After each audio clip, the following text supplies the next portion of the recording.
volante script à manette, c'est dans cette manière qu'on va commencer cette tranche d'animation matinale de ce mardi 8 août 2023, deuxième numéro de cette semaine. Grande et ma joie de vous savoir nombreux branchés devant vos postes téléviseurs pour suivre cette tranche d'animation matinale. Vous le savez très bien, cette tranche d'animation matinale qui a pour objectif de vous informer en temps réel, tranche d'animation matinale qui a pour objectif de mettre de la gaieté chez vous à la maison, de vous divertir aussi également.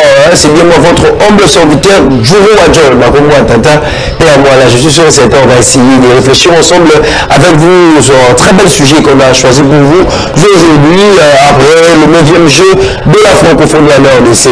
Après le 9e jeu de la francophonie en RDC, que doit-on retenir? On va parler cela avec monsieur Alain Mwamba qui est porte-parole du mouvement pour le développement et la construction du Congo. Vraiment, il est déjà là dans notre plateau. Mais quand même, je vais vous présenter zéro de nombre. C'est déjà là qui fait en sorte que nous arrivons chez vous à la maison. Je dis comme ça merci à Fidèle Abedi, Fikaré, Masuka qui assure du côté de la régie finale. Il nous voit en complicité avec messieurs Timba Biavanga aussi qui est en complicité avec Fidèle Abedi. Pourquoi pas ne pas citer son nom, monsieur John Kalunda qui assure côté de la présidente. Il y a juste le caméra, vraiment merci aussi à le plus grand S, le S au majuscule, lui c'est notre boss, lui c'est messieurs Stéphane Kalunda qui nous suit aussi depuis quelque part. Après le 9e jeu de la francophonie en RDC, qui doit-on retenir? On va réfléchir cela ensemble avec messieurs Alain Mwamba, je le répète encore une fois de plus, porte-parole du mouvement pour le développement et la reconstruction du Congo. Mais avant cela, on va d'abord dire merci à Dieu. On va d'abord dire merci à Dieu ensemble avec vous. Vous allez vraiment nous excuser avec ces grands retards, votre rendez-vous. Vous le savez très bien que nous commençons à 9h juste, mais il est déjà 9h54 minutes. Vraiment, vous allez nous excuser pour ce grand retard. La technique a eu toujours ses caprices. On va dire merci à Dieu ensemble avec vous et puis on va revenir tout justement après pour continuer avec notre tranche d'animation matinale. Bien, pour cette très belle chanson de notre soeur, notre maman aussi également, Maman Laure, bon, je suis sûr que ça fait plaisir à vous tous, les S masculins et les S au féminin, vous qui nous suivez en ce moment. Ça fait aussi plaisir à tous les enfants de Dieu qui nous ont suivis, qui sont là devant leur poste téléviseur. Après le 9e jeu de la francophonie en RDC, qui doit-on retenir? Monsieur Alain Mwamba est déjà là dans notre plateau, que je tourne vers ma gauche directement pour lui dire bonjour. Bonjour, merci de me recevoir sur votre plateau. C'est vrai que c'est une première fois, mais j'espère que ça ne sera pas une dernière. Okay. Voilà, monsieur Alain Mwamba, porte-parole de MDRC, Mouvement pour le développement et la reconstruction du Congo. L'autorité morale.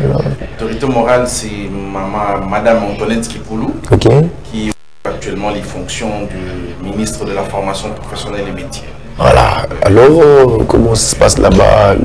Le parti en question, ça a pris déjà combien de temps? Oui, le parti est créé depuis l'année passée. Tout se déroule correctement. D'ailleurs, nous avons aligné des candidats à la députation nationale. Nous sommes actuellement en plein traitement de ceux qui vont se présenter à la députation provinciale. Moi également, je serai candidat à la députation provinciale. À la commune de Ngaliema. Dans la commune de Ngaliema, exactement. Et nous traitons également les listes pour ceux qui vont participer comme conseillers communaux. Donc, ils participent très bien. Nous participons aux élections. Donc, voilà, dans une année d'existence quand même, MDRC, ça se trouve à l'Union Sacrée, je crois. Oui, bien sûr que ça se trouve à l'Union Sacrée, évidemment. Nous avons choisi d'être du bon côté de l'histoire. Vous savez, l'ancrage politique congolais s'engage un peu sous deux formes. Il y a ceux qui sont dans la majorité et ceux qui sont dans l'opposition. Voilà. Nous, actuellement, puisque nous prenons part à la gestion du pays, nous avons choisi d'être dans la majorité aux côtés du président Félix Antoine Tshisekedi. Voilà, êtes-vous sûr dans votre ministère de la formation professionnelle et des métiers, ensemble avec Antoinette, qui pour vous continuer vraiment dans la vision du chef de l'État, ou soit vous êtes là comme figurant, on est là parce que... Si vous avez suivi le programme présenté par le Premier ministre lors de son investiture à l'Assemblée nationale, vous allez remarquer qu'il y a un axe qui parle de la formation de la main-d'œuvre qualifiée. C'est justement ça que fait notre ministère. À quoi sert une main-d'œuvre qualifiée? Surtout pour entrer dans la vision du président de la République. C'est pour l'émergence d'une classe moyenne. Vous savez, lorsque vous avez une main-d'œuvre qui est qualifiée, ça fait que les grandes entreprises, les grandes firmes peuvent délocaliser leurs entreprises pour venir dans votre pays. Je vous prends l'exemple de la Chine aujourd'hui. Vous verrez plusieurs gadgets électroniques que nous avons et même certains habits et tout ça. Vous verrez que c'est écrit Made in China. Pourquoi? C'est justement parce qu'en Chine, il y a d'abord la main-d'œuvre qui est abondante, mais elle est également qualifiée.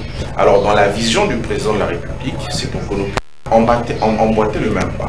Nous avons une population qui est abondante. Aujourd'hui, on parle de 120 millions d'habitants et plus de 65% de cette population est constituée des jeunes. Alors, le but de notre ministère, justement, c'est de former ces jeunes-là qui vont représenter dans les années à venir une main-d'œuvre qualifiée qui permettra d'attirer les grandes entreprises, les grandes firmes dans notre pays et booster la croissance économique et le développement de notre pays. En pensant rapidement, vous avez déjà un projet que vous avez mis déjà palpable comme ça, ou soit ça reste toujours dans le tiroir? Oui, non, bien sûr, non, pas du tout. Vous savez, la ministre Antoinette Kikoulé est une femme de terrain. Pour ceux qui la connaissent depuis des années, même quand elle a postulé pour la première fois en 2011, elle se fait réélire en 2018. Et vous allez remarquer que même dans ses actions, c'est une femme qui est très pragmatique. Et ce pragmatisme, elle a amené au niveau de notre ministère. À ce jour, et même dans le cadre du projet 145 territoires, nous avons lancé la construction de plus de 10 centres de formation professionnelle. Pour la petite histoire, le ministère de la formation professionnelle jusque-là ne comptait pas des centres publics. Or, les centres de formation publique sont les bras séculiers de notre politique. Si vous lisez les attributions du ministère, l'ordonnance 022/003 du 7 janvier 2022, les attributions de chaque ministère sont reprises. Et si vous jetez un œil au point, je crois, à 29, vous verrez qu'il y a les attributions du ministère de la formation professionnelle. Et dans ces attributions-là, nous avons pour charge d'organiser la politique de la formation professionnelle. Qui dit organisation de la politique de la formation professionnelle, dit également construction de centres de formation. Et ça, nous le faisons dans notre ministère. Et dans les prochains jours, nous aurons inauguré le centre de formation professionnelle de Kikwit, qui est très bien construit, très bien équipé. D'ailleurs, je crois qu'il y a 3 semaines maintenant, nous avons invité son Excellence Monsieur le Président de la République à Montbéliard, où il a posé une première pierre. Plusieurs internautes fustigent en disant que le Président de la République aime beaucoup plus poser des pierres sans pour autant réaliser. Vous savez, on ne peut pas vouloir une chose et son contraire. Pour commencer la construction, il faut évidemment passer par la pose d'une première pierre. Mais cette fois, je ne pense pas que le Président de la République soit un plaisantin qui s'amuse à poser des premières pierres et n'est pas procédé à la construction ou à l'inauguration. Je vous prendrai plusieurs exemples. Les exemples sont légion. Mais je pense que nous devons faire confiance au président de la République. Il a une équipe sérieuse qui travaille. Les ministères de la formation professionnelle sont des personnes sérieuses. Et le partenariat que nous avons avec, pour lesquels nous avons, le président a posé la première pierre à Montbéliard, c'est avec la coopération de Belgique sur le projet Kin Emploi, qui consiste à la construction d'un centre de ressources qui va permettre à plus de 1000 jeunes Kinois d'apprendre un métier et devenir utiles à la société. Voilà un peu ce qu'est du projet Kin Emploi pour lequel nous avons posé la première pierre à Montbéliard. Voilà, là c'était juste un biscuit, c'est un biscuit de demi cette fois-ci. On va maintenant entrer dans le vif de notre sujet. Après le 9e jeu de la francophonie en RDC, que doit-on retenir? La même question qu'on s'est posée sur le sujet, je la repose. Oui. Vous savez, les interactions fusent un peu de partout sur la francophonie. D'ailleurs, je voudrais quand même féliciter le gouvernement pour l'organisation de ces jeux. Vous savez, ce n'est jamais un pari facile. Parfois, vous pouvez voir que la CAN est organisée dans tel ou tel autre pays, la Coupe du Monde, tous les grands événements que nous connaissons. Derrière ces grands événements-là, lorsque vous allez dans le coulisses, s'y cache une grande préparation. Et pour ça, il faut féliciter notre gouvernement. Les Jeux de la francophonie, d'abord, il faudrait qu'on commence par définir les concepts. Et même parler un tout petit peu de l'historique de la francophonie. La francophonie a vu le jour, je parle de l'Organisation internationale de la francophonie, a vu le jour en 1970. Voilà. Et aujourd'hui, nous considérons Léopold Sédar Senghor comme les pères de la francophonie. Et la francophonie, c'est quoi? C'est l'ensemble de tous ces pays qui considèrent le français comme leur langue officielle, comme leur langue d'adoption. Et à ce jour, la francophonie, elle compte près de plus de 80 pays membres. Et ces 80 pays se sont mis ensemble pour dire qu'il faut que nous commençons à organiser des jeux de la francophonie qui permettront à tous ces 89 pays qui partagent la langue française, mais également de partager toute leur diversité culturelle. Vous avez assisté avec moi au lancement des Jeux de la francophonie. Vous avez vu comment la culture congolaise a été mise en exergue. Pour nous, c'était une très bonne façon de dire au monde entier que nous sommes là, que nous pouvons organiser des grands événements. Et pour ça, je félicite le président de la République et le gouvernement. Voilà, vous félicitez le président de la République et le gouvernement, quand même, en voyant déjà une manière de dire les choses, c'est-à-dire que ces nouvelles Jeux de la francophonie, c'est une réussite totale. Évidemment, c'est une réussite. Plus d'un Congolais le disent. Voilà. Vous êtes journaliste d'investigation, vous pouvez vous rendre sur le terrain et recueillir les avis des Congolais. Vous verrez que tous les Congolais sont unanimes. Donc, c'est-à-dire que vous cherchez à coller la réussite de ce même jeu de la francophonie au président de la République, c'est par ses efforts et par le gouvernement. Mais tandis que vous venez à peine de nous parler sur l'histoire, il y a plus de 80 pays qui sont membres de l'Organisation internationale de la francophonie. Mais on a remarqué juste la présence de 37 États. Vous ne voyez pas que c'est une boycott venant des autres pays. Et il y a aussi des légers en question, il y a aussi d'autres équipes qui réclamaient de quoi manger, mais est-ce vraiment aussi une réussite? Vous savez, l'œuvre humaine est toujours faite des imperfections. Voilà. Vous voyez? Pourquoi je voudrais mettre cette réussite sur le dos du président ou à l'actif du président de la République? C'est parce que le président de la République a surveillé l'organisation de ces jeux comme les lait sur le feu. Vous voyez, lorsqu'on surveille le lait sur le feu, on surveille avec beaucoup plus d'attention. C'est pour ça que je voudrais mettre ça à son actif.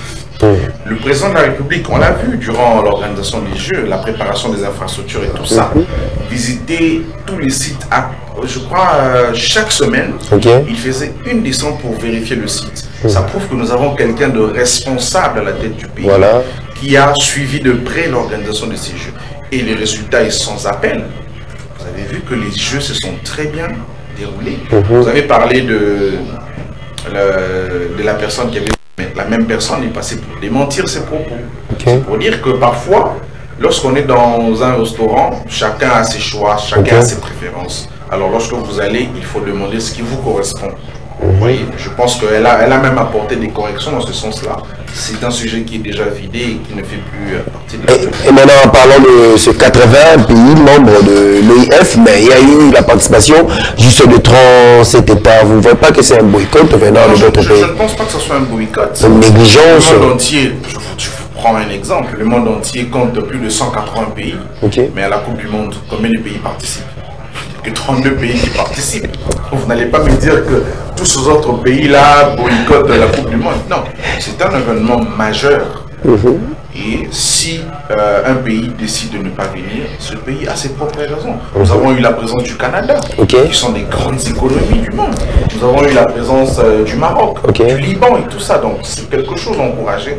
Je pense que nous devons plutôt prêter attention à ce qui est bien fait, plutôt que de prêter attention à ce qui n'a pas été fait parce qu'un pays ou un autre avait des raisons de ne pas y participer. Certains bouches disent que non, la réussite de ces 9e Jeux de la francophonie arrange le mandat du président de la République et ça lui donne la chance d'être revenu pour les élections qui vont venir le 20 décembre. J'épouse à bras les corps cette idée. Pourquoi? Parce qu'un président de la République, le président de la République, Félix-Antoine Tshisekedi, il ne peut pas être dissocié de la réussite de ces Jeux de la francophonie. Vous savez, lorsqu'un président à la tête d'un pays, il doit développer le pays en prenant à bras le corps tous les secteurs au même moment. Pour les sportifs de notre pays, c'est une très grande réussite. Et à mettre à l'actif du bilan du président de la République. Aujourd'hui, il y a le secteur économique, il y a ceux qui sont dans les loisirs. Pour ceux qui sont dans les loisirs et les jeux, pour eux, c'est une très grande réussite parce que ces jeux ont permis de mettre en exergue nos athlètes. Moi, par exemple, je ne savais pas qu'on avait ceux qui faisaient de l'athlétisme. Je ne connaissais même pas leur nom. Mais à travers ces jeux, ça m'a permis de les découvrir. Et pour eux, c'est une réussite sur le plan personnel parce que ça leur a permis de démontrer leur talent au vu de ceux du monde entier. Donc, c'est-à-dire la réélection du président de la République est assurée par rapport à ces 9 jeux d'enfants. Je peux vous dire que même si ces jeux n'avaient pas eu lieu, la réélection du président serait toujours assurée.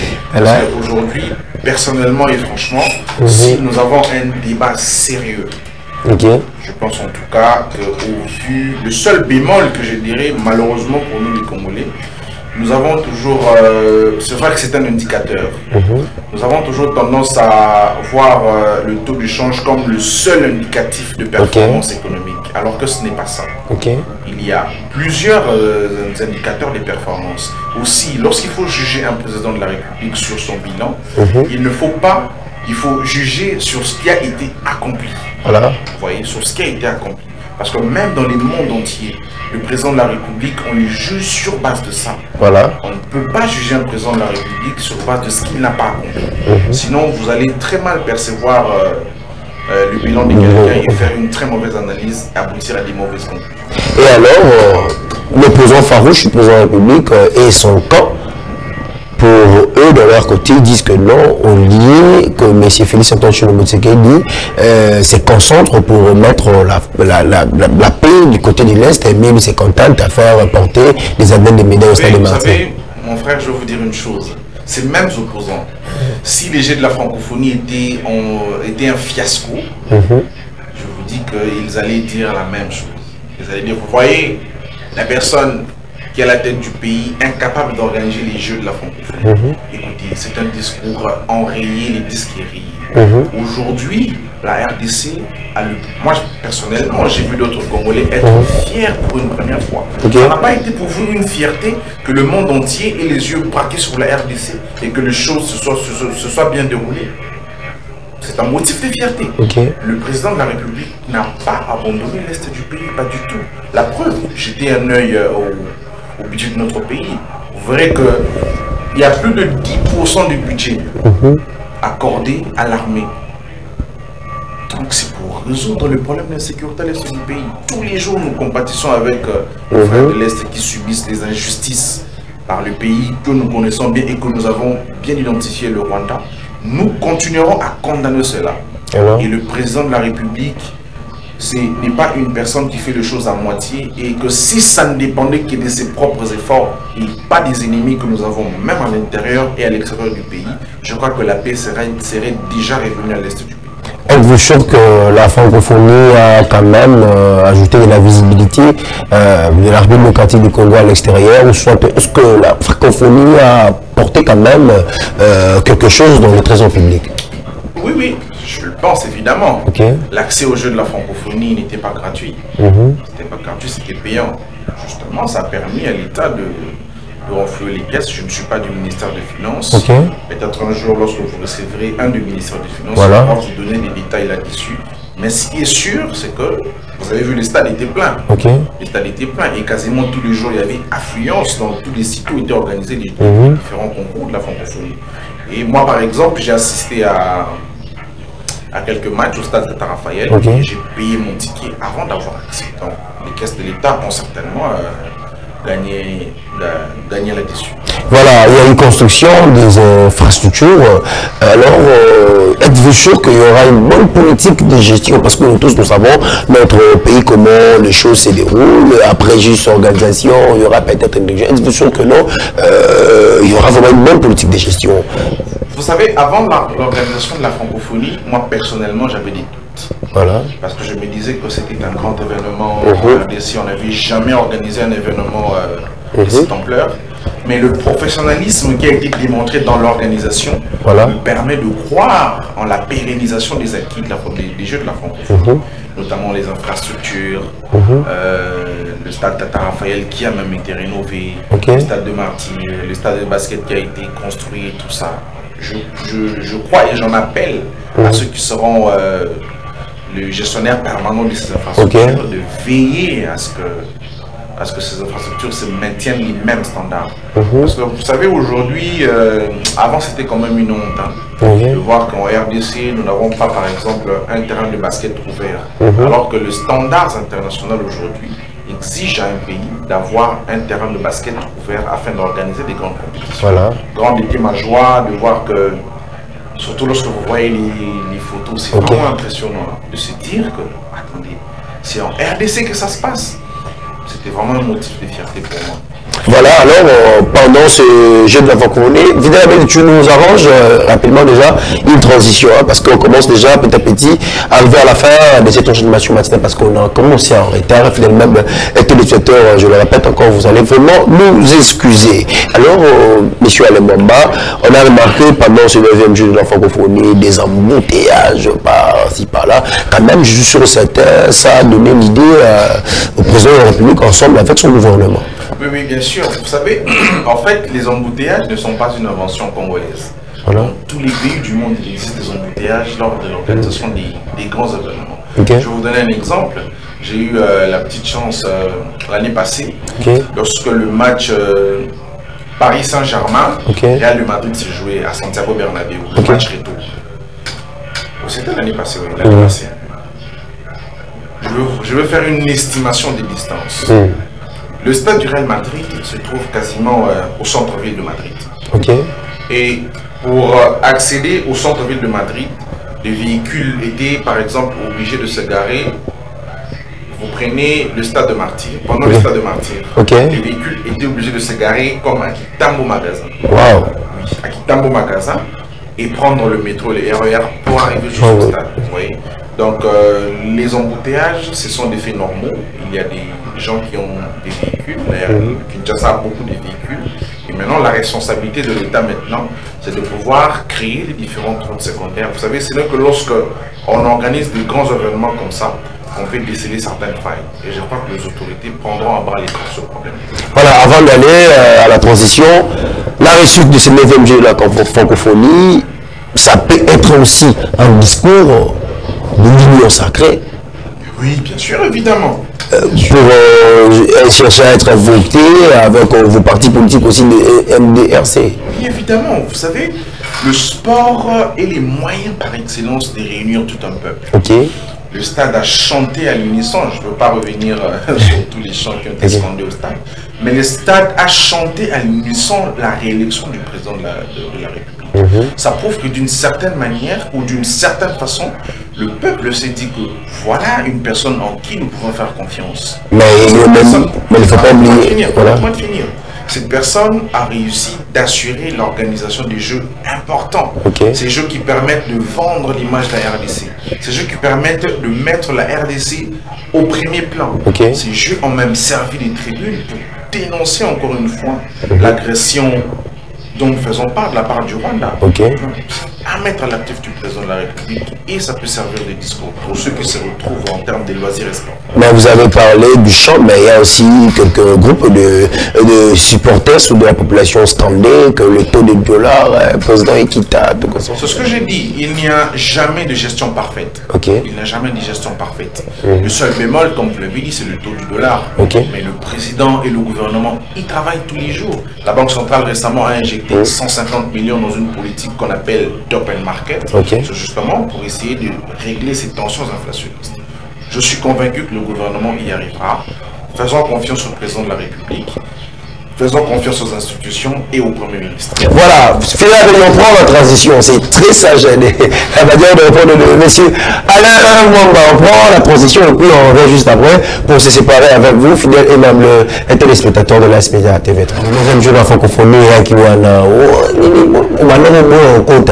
Et revenir à sous comme remonter les sous que on est même de la francophonie. Et c'est le même président de l'État-Unis, madame de la Moussousou, nous consort. Cette fois-ci, côté Sikoyo, na Ninga, totindika ba plan, na mérite mo kitikali na monsieur Alain Mwamba,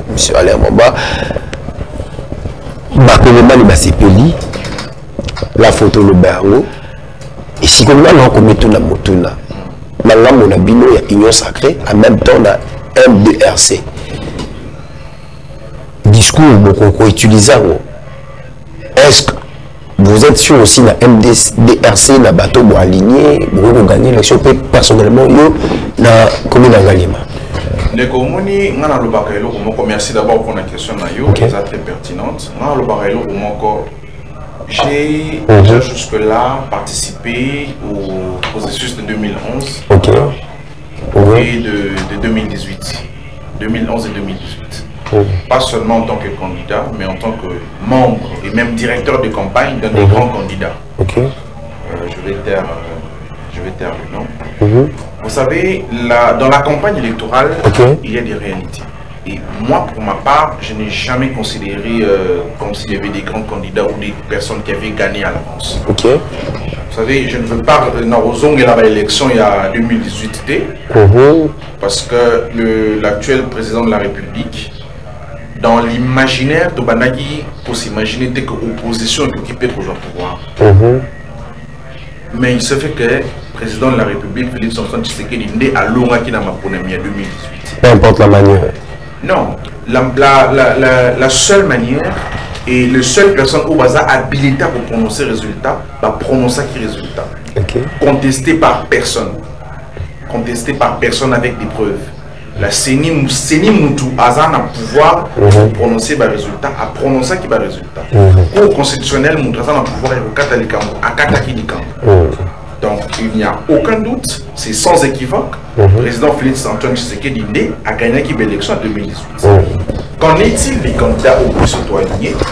Je vais reprendre la liste d'abord électorale, les AACRD, comme Amina. Président de l'Assemblée nationale, président Mbosso. Mbosso Kodia, ok. Candidat. Nous sommes à la traité. Effectivement, nous sommes à la traité. Même idéologie, on a une regroupement politique. On n'est pas allé pour le théâtre. Les candidats auto-alignés, les candidats encore suffisamment préparés. Et beaucoup moins que lors des élections, les candidats du MDRC et du regroupement AACRD feront la différence sur le terrain. Les élections, Moutou Abanyakayango, ils ont Moutou Abatara campagne sur le terrain. Moutou, mon côté pour le balelo, que avant d'un peuple, non. Peuple, il faut aucun de verrier pour solo la peuple. Et candidat ou à Salakayango, à Saka élu. On peut ce exemple encore. En 2011, sur 500 députés au Bazaki élu, seulement 12% des Bazomaki. Ceux qui ont une idée que non, car un grand candidat n'est pas élu et tout ça, en tout cas les 500 députés n'ont pas besoin. Mais au Monique, ils sont les mains qui de façon différente. Et je crois que cette fois-ci, et que ça les mains de la même façon. Ceux qui vont battre la campagne et s'élever sur le terrain, on est bon à élu. Voilà. Donc, c'est-à-dire, la commune a déjà basement de chez fans d'appellation que évidemment, les bases autoconstituées depuis des années. C'est une base autoconstituée depuis des années. On a 5 ans, exact que nous union sur Monique pour approcher par la voie des médias ou les réseaux sociaux et tout ça, ma page de Bissou et Zali. On peut toujours se voir discuter. Moni, même une équipe de campagne, on a eu Sarabango. Tous ceux qui font voter pour un Bissau. Il faut voter Bissau parce que Ayuka qui Bissau. Monique, tout ça, une jeunesse dynamique, une jeunesse monconée par le Bakana français de la résilience. Et le côté Toulini, et ça qui est une institution dans Bissau provincial et qui n'est pas Bissau. En plus de ça. Et on a régulièrement compte la population parce que on a mis le barreau au Moko, peu importe façon de pour changer à cause de la politique. Beaucoup qui même pour changer ma parti, pour changer même ma compte politique. Mais beaucoup ça n'a pas noté que politique libre passe à la Kayamo pour la population. Et c'est l'offre politique au plus tous en a. Voilà, finalement, tu m'accordes juste 5 minutes. On a formulé des questions rapidement avant de se séparer avec M. Alain Wamba. Ce n'est pas parce que vous avez la CENI par rapport à dire et opposition, le Mozali l'assurance, recoupement AAC, quand même AACRD, et quand même Mbosso Kodia, nous sommes arrêtés à traiter, en même temps MDRC, il y a Antoinette qui peut nous dire, vous avez la même chose, CENI, on a réfugié que Mozali la CENI, vous tout nous, voilà, vous tout à Libosso, il y a même les amis, est-ce qu'avec l'infrastructure aujourd'hui, la francophonie, avec la vision du chef de l'État, une vision peut-être êtes-vous sûr que tu peux organiser les sous là-bas? Je commence par la question de Liboso. En fait, au moins, opposants à Liboso, ils ont le droit de penser on est dans un pays démocratique. Mais aujourd'hui, je pense qu'ils ont quand même cogité au propre. On a toute une institution comme la CENI où ils sont indépendante. En 2018, le président Kabila a aligné qui doit faire naïe, mais de faire naïe a soit quitté. Opposition des autres qui pouvoir. Donc c'est pour dire qu'il faut continuer à faire confiance à la CENI. Jusque-là, la CENI est démontré que malgré moi, une œuvre humaine et manque de problème, et démontré qu'il a organisé l'élection. Tout ça, la confiance dans la CENI. CENI est indépendante. Non, nous avons été CENI et le big bon, on a favorisé parti boy ou parti boy non. La CENI est indépendante. Ou aligné qu'aucune élection. La CENI est ouverte pour présenter ma candidat dans aucune élection. Ce qui est boy qu'aucune élection. Après, le CENI est favorisé tel alors que tant que CENI est lancé qui appelle la candidature, qui est déposé.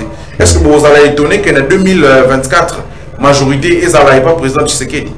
Non, c'est une victoire qui se dessine déjà. Voilà. Et l'opposition va assumer ses responsabilités. Et maintenant, pour la dernière question, rapidement. Oui, pour la dernière question, oui, effectivement. Infrastructure à la francophonie et pour permettre les d'organiser l'activité prochaine. Parce que la francophonie, les 9e GO, ils ont un peu le coup la test. Les instances internationales, confier bien à l'organisation francophonie. Après, il y a des pour sur le Pénacan. Peut-être un peu plus tard dans les années, pour sur les Jeux Olympiques. Pour créer la ville olympique et tout ça. Donc c'est déjà un très bon départ. Et pour ça, je le répète, il faut te féliciter, mon Konzambo. Voilà, monsieur Lemomba, ça n'a pas été facile de vous avoir sur notre plateau. Quand même, merci pour... Non, c'est moi qui vous remercie. Oui, bien, il y a un exercice moins facilité. Le Baliboussou à Batou.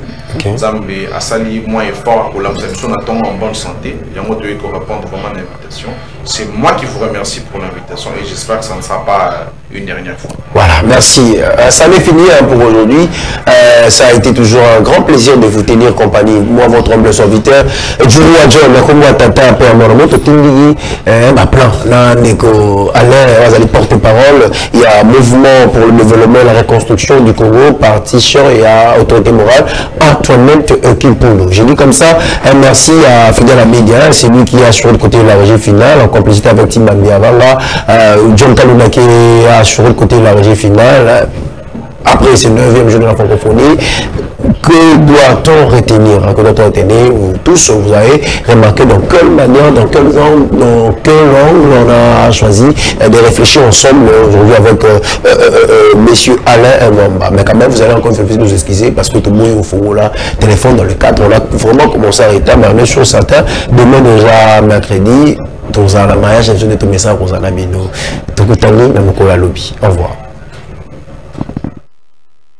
Je fais des messages sur mon tel, elle veut me rendre complètement fêlé, parce que je passe à la télé.